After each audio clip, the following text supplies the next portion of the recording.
ഒരു വൃത്തിക്ക് കളിക്കുക, അല്ലാണ്ട് ഇവരെ മോന്തൊക്കെ ഒന്ന് അടിക്കാം. അടിയാവുമ്പോ മുത്ത കണ്ണേതാ മൂക്കേതാ കുണ്ടി പൊളിക്കും ഞാൻ.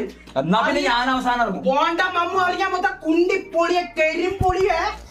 ആഹാ ഫേസിലേക്ക് അടിക്കുവാണെങ്കിൽ